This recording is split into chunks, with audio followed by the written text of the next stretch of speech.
A ay direct to consumer o DTC strategy. DTC strategies enable brands to bypass traditional intermediaries and forge direct relationship with consumers, offering greater control over the customer experience, pricing, and data insight. Direct-to-consumer DTC strategies. Ang mga DTC o direct-to-consumer strategy na estratehiya ay nagpapahintulot sa mga brand na umiwas sa tradisyonal na mga intermediaries, mga tagapamagitan at gumawa ng direktang mga relasyon sa mga mamimili, nagbibigay ng mas malaking kontrol sa karanasan ng customer, mamimili, gayon din sa presyo at mga impormasyon. B. Platform ecosystem and marketplace. Leveraging platform ecosystem and online marketplace enable businesses to extend their reach, access new customer segments, and benefits from network effects and economies of scale, accelerating growth and market penetration. Ang paggamit ng mga platform ecosystem at online marketplace ay nagpapahintulot sa mga negosyante o kumpanya na palawakin ang kanilang naaabot at nasasakupan, ma-access ang mga bagong sangay or brands ng mga mamimili at kumita mula sa mga bunga o resulta ng network at mga pagtansya o forecast sa kalagayan ng ekonomiya o pangkabuhayan, magpabilis sa pagunlad at pag-abot ng mas malawak na merkado. C.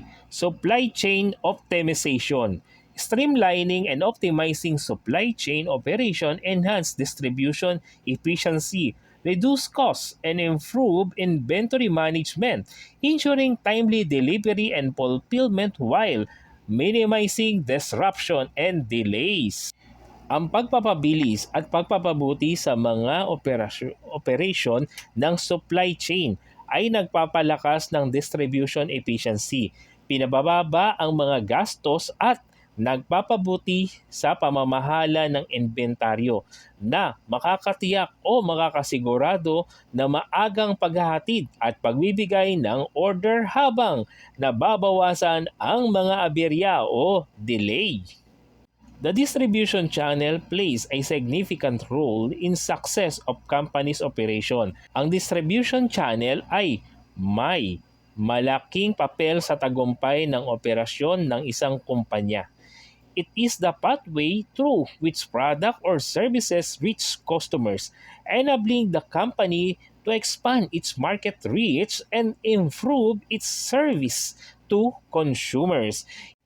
Ito ang daan o susi kung saan ang mga produkto o serbisyo ay naaabot o nakakarating sa mga customer sa higit na mabuting pamamaraan na nagbibigay ng magandang oportunidad sa kumpanya na mapalawak ang kanilang market reach at maging mas mabisa sa pagbibigay serbisyo sa kanilang mga mamimili.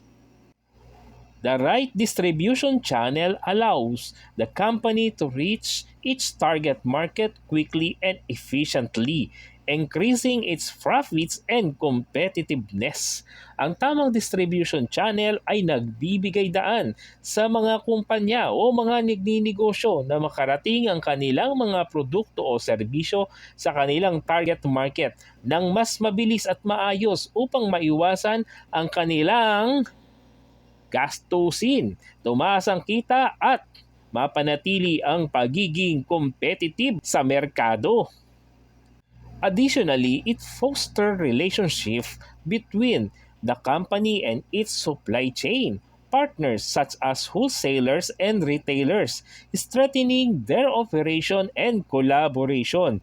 Bukod pa dito, ito rin ay nagpapakita ng magandang relasyon at ugnayan sa pagitan ng kumpanya at kanilang mga partners sa supply chain, gaya ng wholesaler at nagtitinda, nagpapalakas sa kanilang mga operasyon at pagtataguyod ng mas magandang relasyon at pagtutulungan para sa pagsulong ng kapakinabangan ng bawat isa.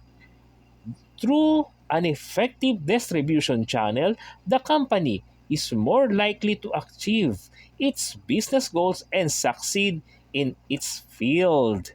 Sa pamamagitan ng epektibong distribution channel, ang kumpanya ay may mas malaking tsansa na maabot ang kanilang mga layunin sa pagninegosyo at maging matagumpay sa kanilang larangan o patuloy na paglago ng kanilang kita o ang pag-asenso ng kumpanya. At yan ang ating topic for today.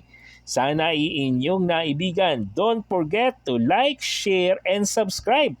At comment doon below lang din mga kataktika kung meron kayong mga katanungan regarding distribution channel.